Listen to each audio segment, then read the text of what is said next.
उत्पत्ति अध्याय 1। सृष्टि का वर्णन। आदि में परमेश्वर ने आकाश और पृथ्वी की सृष्टि की।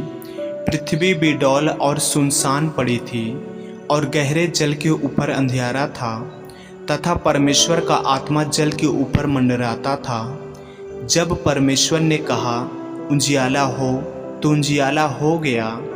और परमेश्वर ने उजियाले को देखा कि अच्छा है, और परमेश्वर ने उजियाले को अंधियारे से अलग किया। और परमेश्वर ने उजियाले को दिन और अंधियारे को रात कहा, तथा सांझ हुई, फिर भोर हुआ।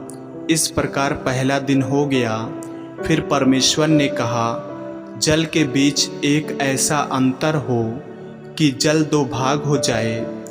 तब परमेश्वर ने एक अंतर बनाकर उसके नीचे के जल और उसके ऊपर के जल को अलग अलग किया, और वैसा ही हो गया। और परमेश्वर ने उस अंतर को आकाश कहा, तथा सांझ हुई, फिर भोर हुआ। इस प्रकार दूसरा दिन हो गया।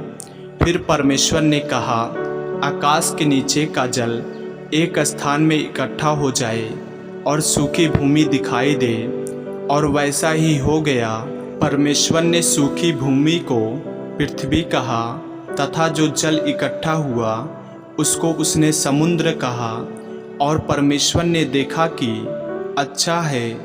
फिर परमेश्वर ने कहा, पृथ्वी से हरी घास तथा बीज वाले छोटे छोटे पेड़ और फलदायी वृक्ष भी, जिनके बीज उन्हीं में एक एक की जाति के अनुसार है, पृथ्वी पर उगें। और वैसा ही हो गया। इस प्रकार पृथ्वी से हरी घास और छोटे छोटे पेड़, जिनमें अपनी अपनी जाति के अनुसार बीज होता है, और फलदायी वृक्ष जिनके बीज एक एक की जाति के अनुसार उन्हीं में होते हैं, उगे। और परमेश्वर ने देखा कि अच्छा है, तथा सांझ हुई, फिर भोर हुआ। इस प्रकार तीसरा दिन हो गया। फिर परमेश्वर ने कहा, दिन को रात से अलग करने के लिए आकाश के अंतर में ज्योतियाँ हों, और वे चिन्हों और नियत समयों और दिनों और वर्षों के कारण हों। और वे ज्योतियाँ आकाश के अंतर में पृथ्वी पर प्रकाश देने वाली भी ठहरें, और वैसा ही हो गया। तब परमेश्वर ने दो बड़ी ज्योतियाँ बनाई। उनमें से बड़ी ज्योति को दिन पर प्रभुता करने के लिए, और छोटी ज्योति को रात पर प्रभुता करने के लिए बनाया। और तारागण को भी बनाया। परमेश्वर ने उनको आकाश के अंतर में इसलिए रखा कि वे पृथ्वी पर प्रकाश दें, तथा दिन और रात पर प्रभुता करें, और उजियाले को अंधियारे से अलग करें। और परमेश्वर ने देखा कि अच्छा है, तथा सांझ हुई, फिर भोर हुआ। इस प्रकार चौथा दिन हो गया। फिर परमेश्वर ने कहा, जल जीवित प्राणियों से बहुत ही भर जाए, और पक्षी पृथ्वी के ऊपर आकाश के अंतर में उड़ें। इसलिए परमेश्वर ने जाति जाति के बड़े बड़े जल जंतुओं की और उन सब जीवित प्राणियों की भी सृष्टि की, जो चलते फिरते हैं, जिनसे जल बहुत ही भर गया। और एक एक जाति के उड़ने वाले पक्षियों की भी सृष्टि की। और परमेश्वर ने देखा कि अच्छा है। और परमेश्वर ने यह कह के उनको आशीष दी, फूलो फलो और समुद्र के जल में भर जाओ, और पक्षी पृथ्वी पर बढ़ें। तथा सांझ हुई, फिर भोर हुआ। इस प्रकार पांचवा दिन हो गया। फिर परमेश्वर ने कहा, पृथ्वी से एक एक जाति के जीवित प्राणी, अर्थात घरेलू पशु और रेंगने वाले जंतु, और पृथ्वी के वन पशु जाति जाति के अनुसार उत्पन्न हों। और वैसा ही हो गया। इस प्रकार परमेश्वर ने पृथ्वी के जाति जाति के वन पशुओं को, और जाति जाति के घरेलू पशुओं को, और जाति जाति के भूमि पर सब रेंगने वाले जंतुओं को बनाया। और परमेश्वर ने देखा कि अच्छा है।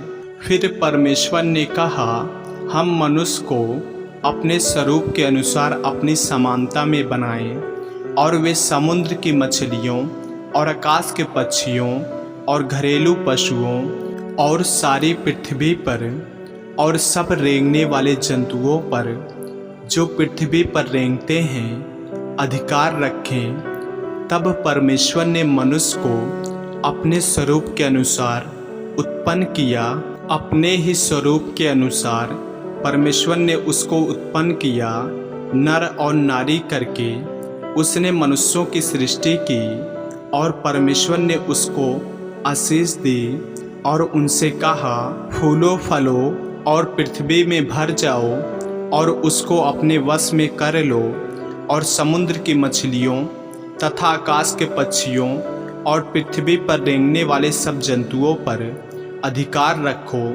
फिर परमेश्वर ने उनसे कहा, सुनो, जितने बीज वाले छोटे छोटे पेड़ सारी पृथ्वी के ऊपर हैं और जितने वृक्षों में बीज वाले फल होते हैं वे सब मैंने तुमको दिए हैं, वे तुम्हारे भोजन के लिए हैं। और जितने पृथ्वी के पशु और आकाश के पक्षी और पृथ्वी पर रेंगने वाले जंतु हैं जिनमें जीवन का प्राण है, उन सब के खाने के लिए मैंने सब हरे हरे छोटे पेड़ दिए हैं। और वैसा ही हो गया।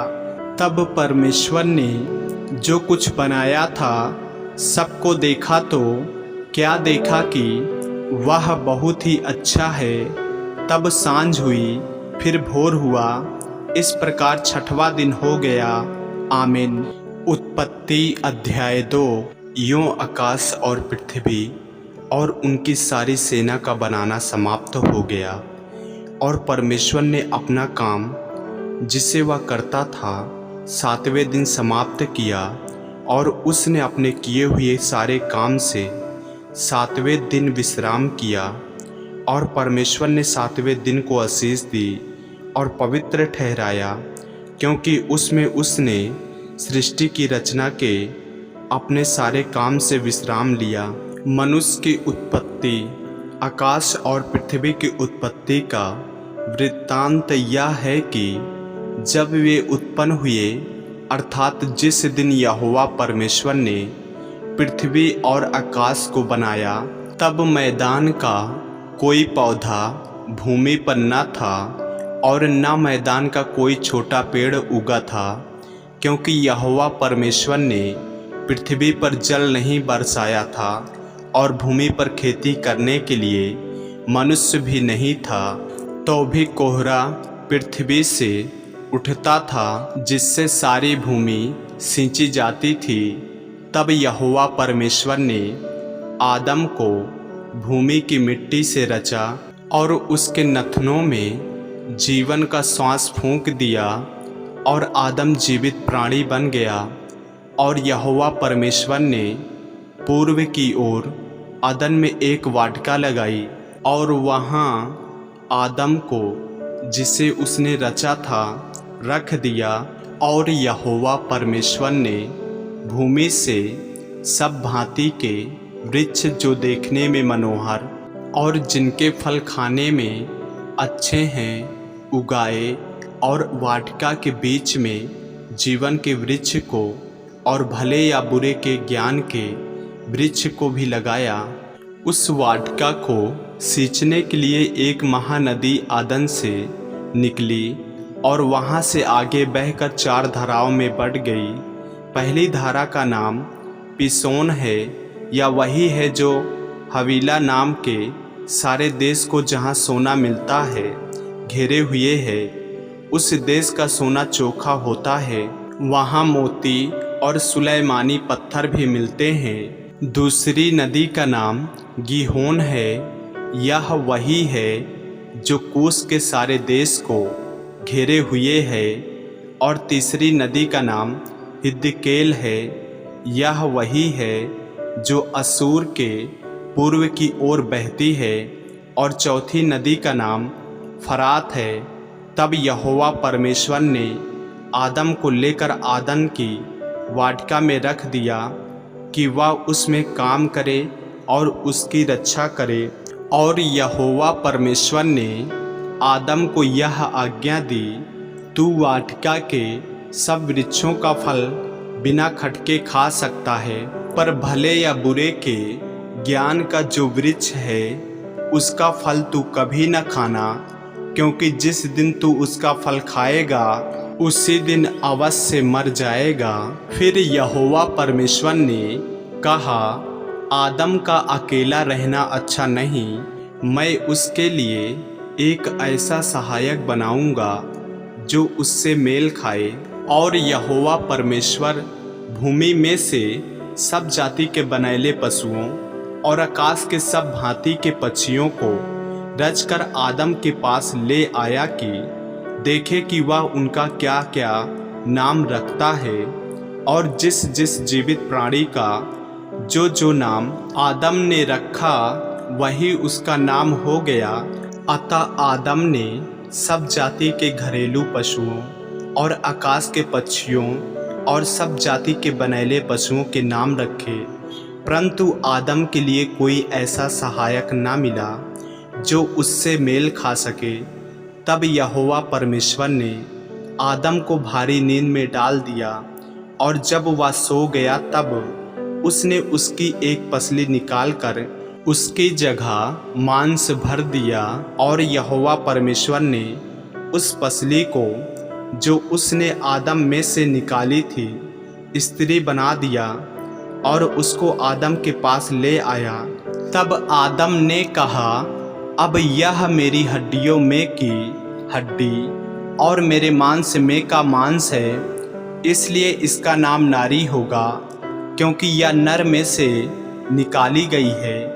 इस कारण पुरुष अपने माता पिता को छोड़कर अपनी पत्नी से मिला रहेगा और वे एक ही तन बने रहेंगे।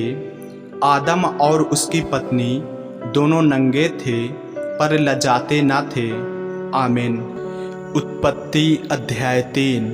मनुष्य के पापी हो जाने का वर्णन। यहोवा परमेश्वर ने जितने बनैले पशु बनाए थे उन सब में सर्प धूर्त था। उसने स्त्री से कहा, क्या सच है कि परमेश्वर ने कहा, तुम इस वाटिका के किसी वृक्ष का फल ना खाना? स्त्री ने सर्प से कहा, इस वाटिका के वृक्षों के फल हम खा सकते हैं, पर जो वृक्ष वाटिका के बीच में है उसके फल के विषय में परमेश्वर ने कहा है कि न तो तुम उसको खाना और न उसको छूना, नहीं तो मर जाओगे। तब सर्प ने स्त्री से कहा, तुम निश्चय न मरोगे, वरन परमेश्वर आप जानता है कि जिस दिन तुम उसका फल खाओगे उसी दिन तुम्हारी आंखें खुल जाएंगी और तुम भले बुरे का ज्ञान पाकर परमेश्वर के तुल्य हो जाओगे। अतः जब स्त्री ने देखा कि उस वृक्ष का फल खाने के लिए अच्छा और देखने में मनभाऊ और बुद्धि देने के लिए चाहने योग्य भी है, तब उसने उसमें से तोड़कर खाया और अपने पति को भी दिया और उसने भी खाया। तब उन दोनों की आंखें खुल गई और उनको मालूम हुआ कि वे नंगे हैं, इसलिए उन्होंने अंजीर के पत्ते जोड़ जोड़ कर लंगोट बना लिए।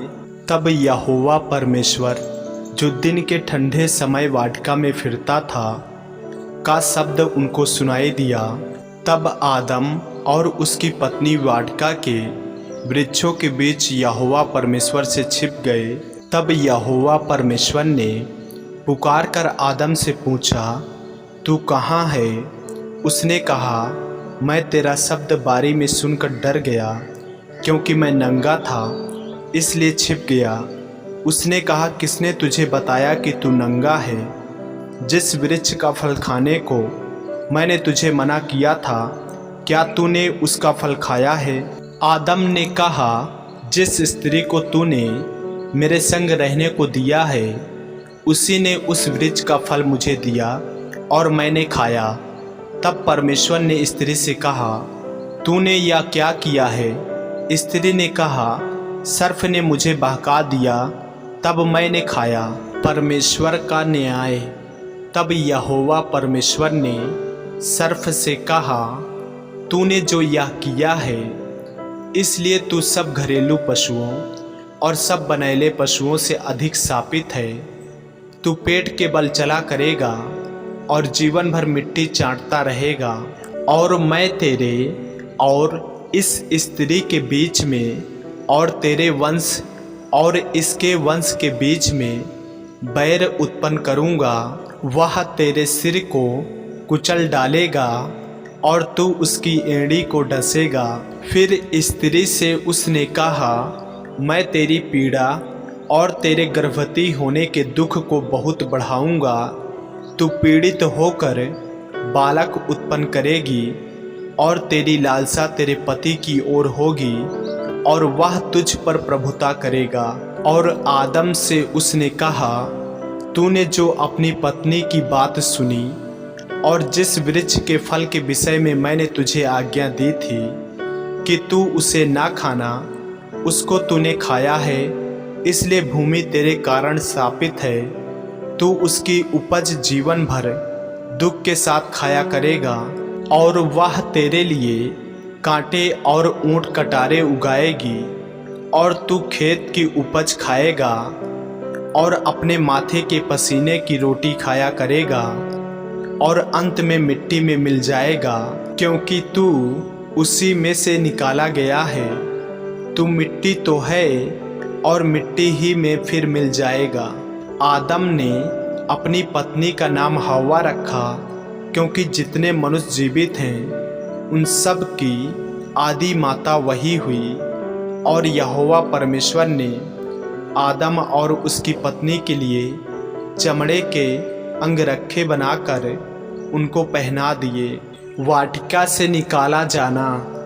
फिर यहोवा परमेश्वर ने कहा, मनुष्य भले बुरे का ज्ञान पाकर हम में से एक के समान हो गया है, इसलिए अब ऐसा ना हो कि वह हाथ बढ़ाकर जीवन के वृक्ष का फल भी तोड़कर खा ले और सदा जीवित रहे। इसलिए यहोवा परमेश्वर ने उसको अदन की वाटिका में से निकाल दिया कि वह उस भूमि पर खेती करे जिसमें से वह बनाया गया था। इसलिए आदम को उसने निकाल दिया और जीवन के वृक्ष के मार्ग पर पहरा देने के लिए अदन की वाटिका की पूर्व की ओर करूबों को और चारों ओर घूमने वाली ज्वालामय तलवार को भी नियुक्त कर दिया।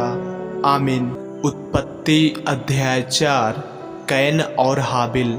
जब आदम अपनी पत्नी हव्वा के पास गया, तब उसने गर्भवती होकर कैन को जन्म दिया और कहा, मैंने यहोवा की सहायता से एक पुरुष पाया है।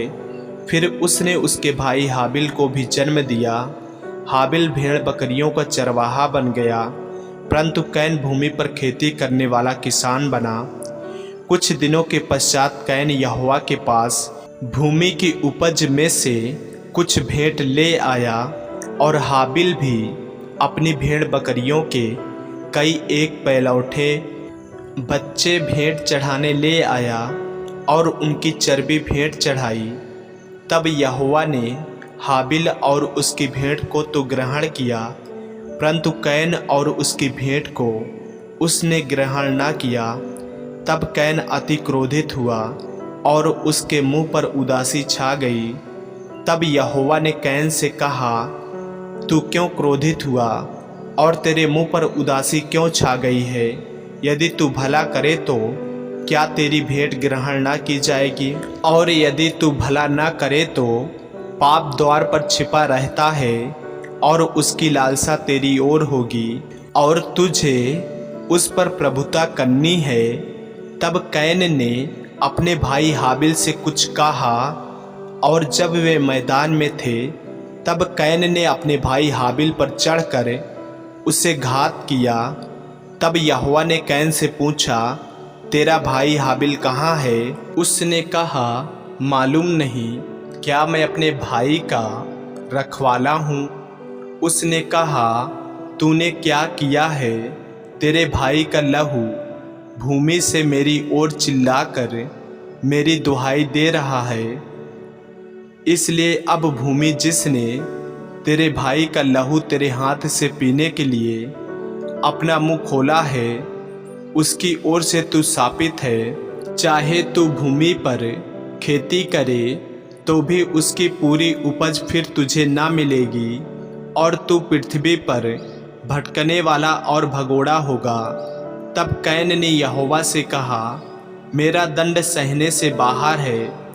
देख, तूने आज के दिन मुझे भूमि पर से निकाला है, और मैं तेरी दृष्टि की आड़ में रहूँगा और पृथ्वी पर भटकने वाला और भगोड़ा रहूँगा। और जो कोई मुझे पाएगा मुझे घात करेगा।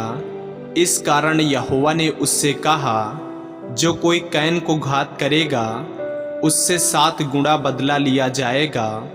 और यहोवा ने कैन के लिए एक चिन्ह ठहराया, ऐसा न हो कि कोई उसे पाकर मार डाले। कैन के वंशज। तब कैन यहोवा के सम्मुख से निकल गया और नोद नामक देश में जो अदन के पूर्व की ओर है रहने लगा। जब कैन अपनी पत्नी के पास गया तब वह गर्भवती हुई और उसने हनोक को जन्म दिया। फिर कैन ने एक नगर बसाया और उस नगर का नाम अपने पुत्र के नाम पर हनोक रखा। हनोक से इराद उत्पन्न हुआ और इराद से महूयाल उत्पन्न हुआ और महूयाल से मतूसाएल और मतूसाएल से लेमेक उत्पन्न हुआ। लेमेक ने 2 स्त्रियां ब्याह ली, जिनमें से एक का नाम आदा और दूसरी का नाम सिल्ला था। आदा ने याबाल को जन्म दिया। वह तंबुओं में रहना और पशु पालना इन दोनों रीतियों का प्रवर्तक हुआ। और उसके भाई का नाम युबाल था। वह वीणा और बांसुरी आदि बाजों के बजाने की सारी रीति का प्रवर्तक हुआ। और सिल्ला ने भी तूबल कैन नामक एक पुत्र को जन्म दिया।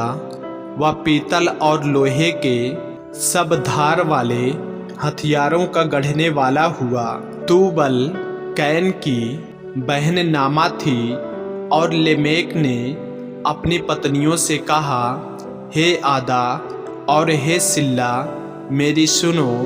हे लेमेक की पत्नियों, मेरी बात पर कान लगाओ।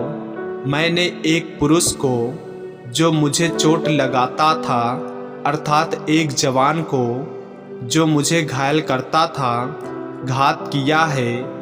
जब कैन का बदला 7 गुना लिया जाएगा तो लेमेक का 77 गुना लिया जाएगा। सेत और एनोस।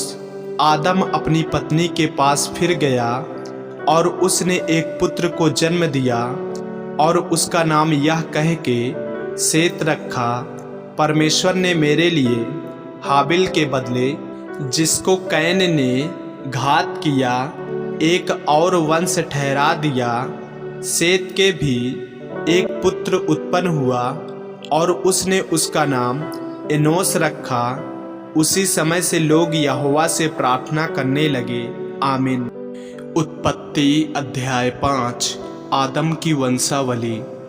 आदम की वंशावली यह है, जब परमेश्वर ने मनुष्य की सृष्टि की तब अपने ही स्वरूप में उसको बनाया। उसने नर और नारी करके मनुष्यों की सृष्टि की और उन्हें आशीष दी। और उनकी सृष्टि के दिन उनका नाम आदम रखा। जब आदम 130 वर्ष का हुआ तब उसके द्वारा उसकी समानता में उस ही के स्वरूप के अनुसार एक पुत्र उत्पन्न हुआ। उसने उसका नाम सेत रखा। सेत के जन्म के पश्चात आदम 800 वर्ष जीवित रहा और उसके और भी बेटे बेटियां उत्पन्न हुए। इस प्रकार आदम की कुल आयु 930 वर्ष की हुई। तत्पश्चात वह मर गया। जब सेत 105 वर्ष का हुआ तब उससे एनोस का जन्म हुआ। एनोस के जन्म के पश्चात सेत 800 वर्ष जीवित रहा और उसके और भी बेटे बेटियां उत्पन्न हुए। इस प्रकार सेत की कुल आयु 912 वर्ष की हुई। तत्पश्चात वह मर गया।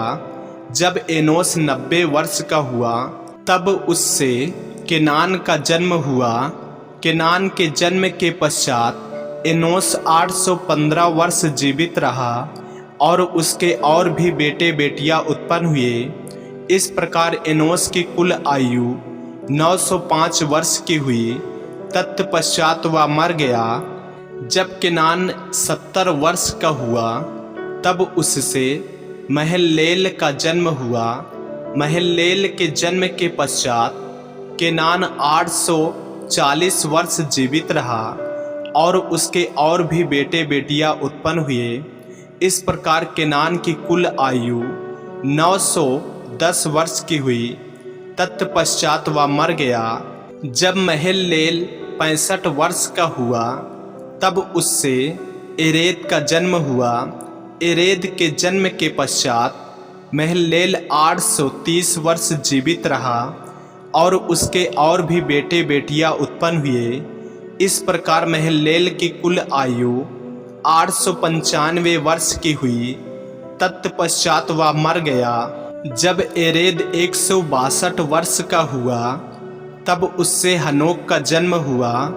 हनोक के जन्म के पश्चात एरेद 800 वर्ष जीवित रहा और उसके और भी बेटे बेटियां उत्पन्न हुए। इस प्रकार एरेद की कुल आयु 962 वर्ष की हुई। तत्पश्चात वह मर गया। जब हनोक 65 वर्ष का हुआ तब उससे मतूशिला का जन्म हुआ। मतूशिला के जन्म के पश्चात हनोक 300 वर्ष तक परमेश्वर के साथ साथ चलता रहा और उसके और भी बेटे बेटियां उत्पन्न हुए। इस प्रकार हनोक की कुल आयु 365 वर्ष की हुई। हनोक परमेश्वर के साथ साथ चलता था, फिर वह लोप हो गया क्योंकि परमेश्वर ने उसे उठा लिया।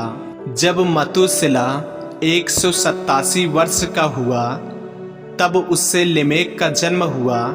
लेमेक के जन्म के पश्चात मतूशिला 782 वर्ष जीवित रहा और उसके और भी बेटे बेटियां उत्पन्न हुए।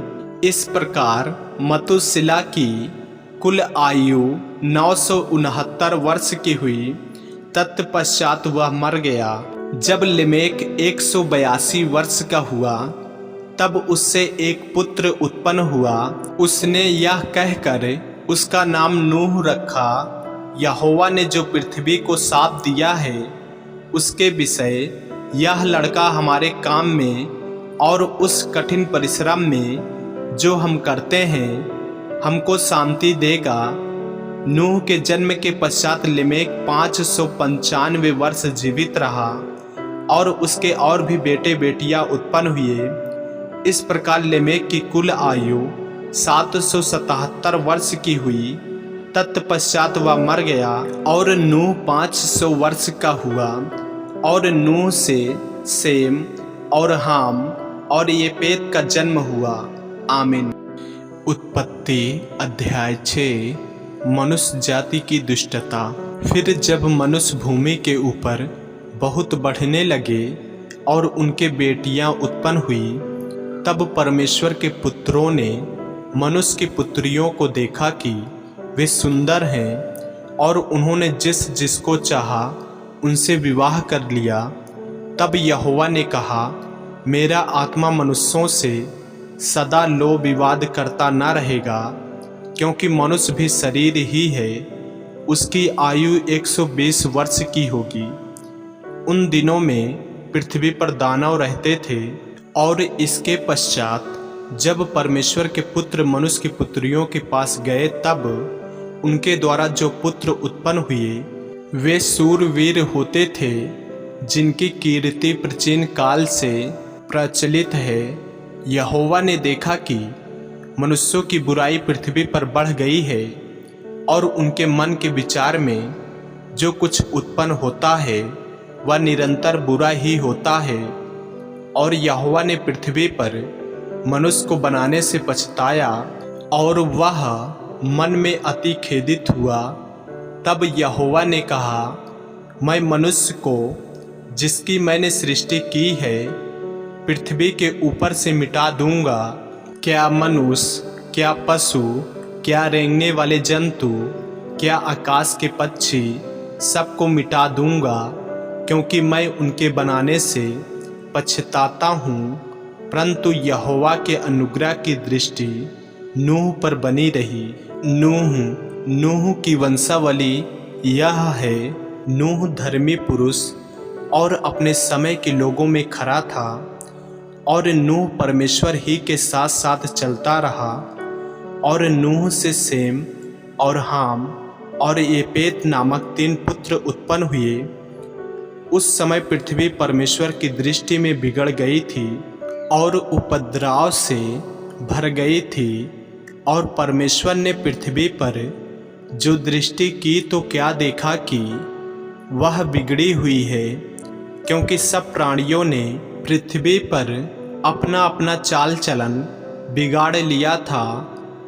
तब परमेश्वर ने नूह से कहा, सब प्राणियों के अंत करने का प्रश्न मेरे सामने आ गया है, क्योंकि उनके कारण पृथ्वी उपद्रव से भर गई है। इसलिए मैं उनको पृथ्वी समेत नष्ट कर डालूंगा। इसलिए तू गोपेर वृक्ष की लकड़ी का एक जहाज बना ले, उसमें कोठरियां बनाना और भीतर बाहर उस पर राल लगाना। इस ढंग से तू उसको बनाना। जहाज की लंबाई 300 हाथ, चौड़ाई 50 हाथ और ऊंचाई 30 हाथ की हो। जहाज में एक खिड़की बनाना और उसके एक हाथ ऊपर से इसकी छत बनाना, और जहाज की एक ओर एक द्वार रखना, और जहाज में पहला, दूसरा, तीसरा खंड बनाना। और सुन, मैं आप पृथ्वी पर जल प्रलय करके सब प्राणियों को जिनमें जीवन का प्राण है आकाश के नीचे से नष्ट करने पर हूँ, और सब जो पृथ्वी पर हैं मर जाएंगे। परंतु मैं तेरे संग वाचा बांधता हूँ। इसलिए तू अपने पुत्रों, स्त्री और बहुओं समेत जहाज में प्रवेश करना, और सब जीवित प्राणियों में से तू एक एक जाति के 2-2 अर्थात एक नर और एक मादा जहाज में ले जाकर अपने साथ जीवित रखना। एक एक जाति के पक्षी और एक एक जाति के पशु और एक एक जाति के भूमि पर रेंगने वाले सब में से 2-2 तेरे पास आएंगे कि तू उनको जीवित रखे। और भांति भांति का भोज्य पदार्थ जो खाया जाता है उनको तू लेकर अपने पास इकट्ठा कर रखना, जो तेरे और उनके भोजन के लिए होगा। परमेश्वर की इस आज्ञा के अनुसार नूह ने किया। आमीन। उत्पत्ति अध्याय 7। जल प्रलय। तब यहोवा ने नूह से कहा, तू अपने सारे घराने समेत जहाज में जा, क्योंकि मैंने इस समय के लोगों में से केवल तुझी को अपनी दृष्टि में धर्मी पाया है। सब जाति के शुद्ध पशुओं में से तो तू 7-7 जोड़े अर्थात नर और मादा लेना, पर जो पशु शुद्ध नहीं हैं उनमें से 2-2 लेना अर्थात नर और मादा। और आकाश के पक्षियों में से भी 7-7 जोड़े अर्थात नर और मादा लेना, कि उनका वंश बचकर सारी पृथ्वी के ऊपर बना रहे। क्योंकि अब 7 दिन और बीतने पर मैं पृथ्वी पर 40 दिन और 40 रात तक जल बरसाता रहूँगा, और जितने प्राणी मैंने बनाए हैं उन सबको भूमि के ऊपर से मिटा दूंगा। यहोवा की इस आज्ञा के अनुसार नूह ने किया। नूह की आयु 600 वर्ष की थी जब जल प्रलय पृथ्वी पर आया। नूह अपने पुत्रों, पत्नी और बहुओं समेत जल प्रलय से बचने के लिए जहाज में गया। शुद्ध और अशुद्ध दोनों प्रकार के पशुओं में से, पक्षियों और भूमि पर रेंगने वाले जंतुओं में से भी 2-2 अर्थात नर और मादा जहाज में नूह के पास गए, जिस प्रकार परमेश्वर ने नूह को आज्ञा दी थी। 7 दिन के उपरांत प्रलय का जल पृथ्वी पर आने लगा जब नूह की आयु के 600वें वर्ष के दूसरे महीने का 17वें दिन आया। उसी दिन बड़े गहरे समुद्र के सब सोते फूट निकले और आकाश के झरोखे खुल गए और वर्षा 40 दिन और 40 रात निरंतर पृथ्वी पर होती रही। ठीक उसी दिन नूह अपने पुत्र सेम, हाम और एपेत और अपनी पत्नी और तीनों बहुओं समेत और उनके संग एक एक जाति के सब बनैले पशु और एक एक जाति के सब घरेलू पशु और एक एक जाति के सब पृथ्वी पर रेंगने वाले जंतु और एक एक जाति के सब उड़ने वाले पक्षी जहाज में गए। जितने प्राणियों में जीवन का प्राण था उनकी सब जातियों में से दो दो नूह के पास जहाज में गए, और जो गए वे परमेश्वर की आज्ञा के अनुसार सब जाति के प्राणियों में से नर और मादा गए। तब यहोवा ने जहाज का द्वार बंद कर दिया। पृथ्वी पर 40 दिन तक जल प्रलय होता रहा और पानी बहुत बढ़ता ही गया, जिससे जहाज ऊपर को उठने लगा और वह पृथ्वी पर से ऊंचा उठ गया। जल बढ़ते बढ़ते पृथ्वी पर बहुत ही बढ़ गया और जहाज जल के ऊपर ऊपर तैरता रहा। जल पृथ्वी पर अत्यंत बढ़ गया, यहाँ तक कि सारी धरती पर जितने बड़े बड़े पहाड़ थे सब डूब गए।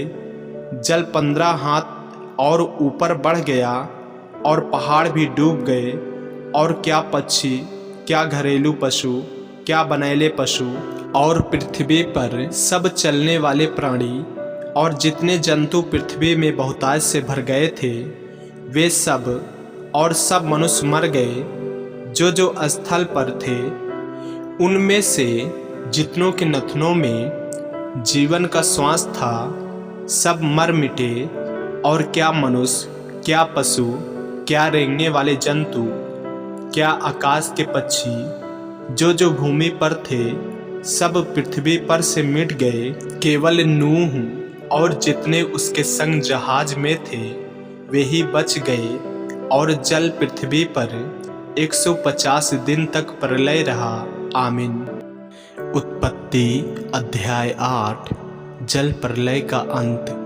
परंतु परमेश्वर ने नूह और जितने बनैले पशु और घरेलू पशु उसके संग जहाज में थे उन सभी की सुधि ली, और परमेश्वर ने पृथ्वी पर पवन बहाई और जल घटने लगा, और गहरे समुद्र के सोते और आकाश के झरोखे बंद हो गए, और उससे जो वर्षा होती थी वह भी रुक गई।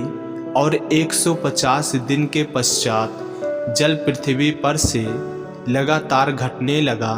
7वें महीने के 17वें दिन को जहाज अरारात नामक पहाड़ पर टिक गया, और जल 10वें महीने तक घटता चला गया, और 10वें महीने के पहले दिन को पहाड़ों की चोटियां दिखाई दी। फिर ऐसा हुआ कि 40 दिन के पश्चात नूह ने अपने बनाए हुए जहाज की खिड़की को खोलकर एक कौवा उड़ा दिया। जब तक जल पृथ्वी पर से सूख न गया तब तक कौवा इधर उधर फिरता रहा। फिर उसने अपने पास से एक कबूतरी को भी उड़ा दिया कि देखे कि जल भूमि पर से घट गया कि नहीं। उस कबूतरी को अपने पैर टेकने के लिए कोई आधार न मिला तो वह उसके पास जहाज में लौट आई, क्योंकि सारी पृथ्वी के ऊपर जल ही जल छाया था। तब उसने हाथ बढ़ाकर उसे अपने पास जहाज में ले लिया। तब और 7 दिन तक ठहर कर उसने उसी कबूतरी को जहाज में से फिर उड़ा दिया, और कबूतरी सांझ के समय उसके पास आ गई तो क्या देखा कि उसकी चोंच में जैतून का एक नया पत्ता है। इससे नूह ने जान लिया कि जल पृथ्वी पर घट गया है। फिर उसने 7 दिन और ठहर कर उसी कबूतरी को उड़ा दिया, और वह उसके पास फिर कभी लौट कर नहीं आई। नूह की आयु के 601 वर्ष के पहले महीने के पहले दिन जल पृथ्वी पर से सूख गया, तब नूह ने जहाज की छत खोलकर क्या देखा कि धरती सूख गई है। और दूसरे महीने के 27वें दिन को पृथ्वी पूरी रीति से सूख गई। तब परमेश्वर ने नूह से कहा, तू अपने पुत्रों, पत्नी और बहुओं समेत जहाज में से निकल आ। क्या पक्षी, क्या पशु, क्या सब भांति के रेंगने वाले जंतु जो पृथ्वी पर रेंगते हैं, जितने शरीरधारी जीव जंतु तेरे संग हैं, उन सब को अपने साथ निकाल ले आ, कि पृथ्वी पर उनसे बहुत बच्चे उत्पन्न हों और वे फूले फले और पृथ्वी पर फैल जाएं। तब नूह और उसके पुत्र और पत्नी और बहुएं निकल आईं, और सब चौपाए रेंगने वाले जंतु और पक्षी और जितने जीव जंतु पृथ्वी पर चलते फिरते हैं, सब जाति जाति करके जहाज में से निकल आए। होम बलि का चढ़ाया जाना। तब नूह ने यहोवा के लिए एक वेदी बनाई और सब शुद्ध पशुओं और सब शुद्ध पक्षियों में से कुछ कुछ लेकर वेदी पर होम बलि चढ़ाया। इस पर यहोवा ने सुखदायक सुगंध पाकर सोचा, मनुष्य के कारण मैं फिर कभी भूमि को साफ न दूंगा। यद्यपि मनुष्य के मन में बचपन से जो कुछ उत्पन्न होता है वह बुरा ही होता है, तो भी जैसे मैंने सब जीवों को अब मारा है, वैसा उनको फिर कभी न मारूंगा। अब से जब तक पृथ्वी बनी रहेगी, तब तक बोने और काटने के समय, ठंड और तपन, धूप काल और शीतकाल, दिन और रात निरंतर होते चले जाएंगे। आमीन। उत्पत्ति अध्याय 9। परमेश्वर का नूह के साथ वाचा बांधना। फिर परमेश्वर ने नूह और उसके पुत्रों को आशीष दी और उनसे कहा, फूलो फलो और बढ़ो और पृथ्वी में भर जाओ। तुम्हारा डर और भय पृथ्वी के सब पशुओं और आकाश के सब पक्षियों और भूमि पर के सब रेंगने वाले जंतुओं और समुद्र की सब मछलियों पर बना रहेगा। ये सब तुम्हारे वश में कर दिए जाते हैं। सब चलने वाले जंतु तुम्हारा आहार होंगे। जैसा तुमको हरे हरे छोटे पेड़ दिए थे, वैसा ही अब सब कुछ देता हूँ। पर मांस को प्राण समेत अर्थात लहू समेत तुम न खाना, और निश्चय ही मैं तुम्हारे लहू अर्थात प्राण का बदला लूँगा। सब पशुओं और मनुष्यों दोनों से मैं उसे लूँगा। मनुष्य के प्राण का बदला मैं एक एक के भाई बंधु से लूँगा। जो कोई मनुष्य का लहू बहाएगा, उसका लहू मनुष्य ही से बहाया जाएगा, क्योंकि परमेश्वर ने मनुष्यों को अपने ही स्वरूप के अनुसार बनाया है। और तुम फूलो फलो और बढ़ो और पृथ्वी पर बहुतायत से संतान उत्पन्न करके उसमें भर जाओ। फिर परमेश्वर ने नूह और उसके पुत्रों से कहा, सुनो, मैं तुम्हारे साथ और तुम्हारे पश्चात जो तुम्हारा वंश होगा उसके साथ भी वाचा बांधता हूँ, और सब जीवित प्राणियों से भी जो तुम्हारे संग हैं, क्या पक्षी, क्या घरेलू पशु, क्या पृथ्वी के सब बनैले पशु, पृथ्वी के जितने जंतु जहाज से निकले हैं। और मैं तुम्हारे साथ अपनी यह वाचा बांधता हूँ कि सब प्राणी फिर जल प्रलय से नष्ट न होंगे, और पृथ्वी का नाश करने के लिए फिर जल प्रलय न होगा। फिर परमेश्वर ने कहा, जो वाचा मैं तुम्हारे साथ और जितने जीवित प्राणी तुम्हारे संग हैं, उन सब के साथ भी युग युग की पीढ़ियों के लिए बांधता हूँ। उसका यह चिन्ह है, मैंने बादल में अपना धनुष रखा है। वह मेरे और पृथ्वी के बीच में वाचा का चिन्ह होगा। और जब मैं पृथ्वी पर बादल फैलाऊं, तब बादल में धनुष दिखाई देगा। तब मेरी जो वाचा तुम्हारे और सब जीवित शरीरधारी प्राणियों के साथ बंधी है, उसको मैं स्मरण करूँगा। तब ऐसा जल प्रलय फिर न होगा जिससे सब प्राणियों का विनाश हो। बादल में जो धनुष होगा, मैं उसे देख के यह सदा की वाचा स्मरण करूँगा, जो परमेश्वर के और पृथ्वी पर के सब जीवित शरीरधारी प्राणियों के बीच बंधी है। फिर परमेश्वर ने नूह से कहा, जो वाचा मैंने पृथ्वी भर के सब प्राणियों के साथ बांधी है, उसका चिन्ह यही है। नूह और उसके पुत्र, नूह के पुत्र जो जहाज में से निकले, वे सेम, हाम और येपेत थे, और हाम कनान का पिता हुआ। नूह के 3 पुत्र यही हैं, और इनका वंश सारी पृथ्वी पर फैल गया। नूह किसानी करने लगा, उसने दाख की बारी लगाई, और वह दाख मधु पीकर मतवाला हुआ और अपने तंबू के भीतर नंगा हो गया।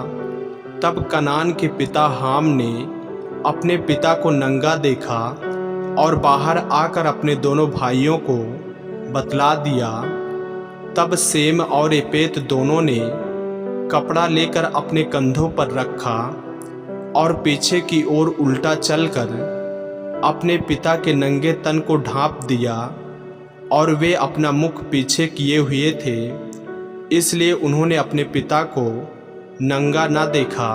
जब नूह का नशा उतर गया, तब उसने जान लिया कि उसके छोटे पुत्र ने उसके साथ क्या किया है, इसलिए उसने कहा, कनान शापित हो, वह अपने भाई बंधुओं के दासों का दास हो। फिर उसने कहा, सेम का परमेश्वर यहोवा धन्य है, और कनान सेम का दास हो। परमेश्वर येपेत के वंश को फैलाए, और वह सेम के तंबुओं में बसे, और कनान उसका दास हो। जल प्रलय के पश्चात नूह 350 वर्ष जीवित रहा। इस प्रकार नूह की कुल आयु 950 वर्ष की हुई। तत्पश्चात वह मर गया। आमीन। उत्पत्ति अध्याय 10। नूह की वंशावली।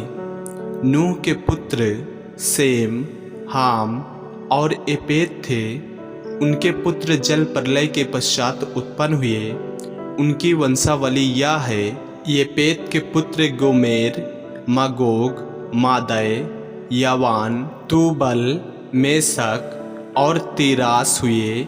गेमेर के पुत्र अस्कनजक, रिपत और तोगर्मा हुए। और यावान के वंश में एलिसा और तरसीस और कित्ती और दोदानी लोग हुए। इनके वंश अन्य जातियों के द्वीपों के देशों में ऐसे बट गए कि वे भिन्न भिन्न भाषाओं, कुलों और जातियों के अनुसार अलग अलग हो गए। हाम के पुत्र कूश, मिस्र, फोत और कानान हुए। और कूश के पुत्र सबा, हवीला, सबता, रामा और सबूत का हुए। और रामा के पुत्र सबा और दादान हुए। कूश के वंश में निम्रोद भी हुआ। पृथ्वी पर पहला वीर वही हुआ है। वह यहोवा की दृष्टि में पराक्रमी शिकार खेलने वाला ठहरा। इससे यह कहावत चली है, निम्रोद के समान यहोवा की दृष्टि में पराक्रमी शिकार खेलने वाला। उसके राज्य का आरंभ सिनार देश में बेबीलोन, एरेक, अक्कद और कलने से हुआ। उस देश से वह निकलकर अश्शूर को गया और निनवे, रहोबोतीर और कालाह को। और निनवे और कालाह के बीच जो रेसेन है उसे भी बसाया। बड़ा नगर यही है। मिस्र के वंश में लूदी, अनामी, लहाबी, नप्तूही और फत्रूसी, कसलूही और कप्तोरी लोग हुए। कसलूहियों में से जो पलिस्ती लोग निकले।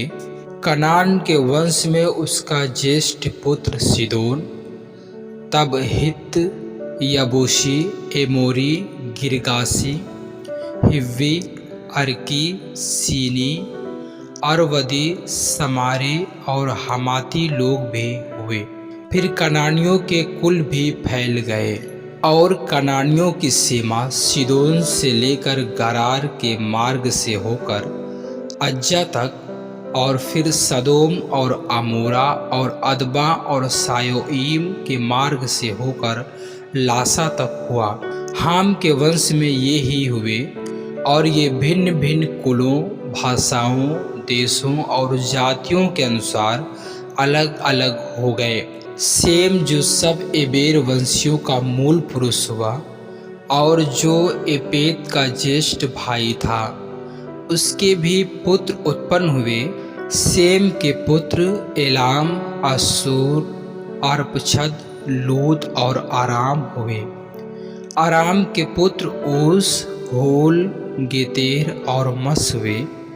और अर्पक्षद ने सेला को और सेला ने एबेर को जन्म दिया। और एबेर के 2 पुत्र उत्पन्न हुए।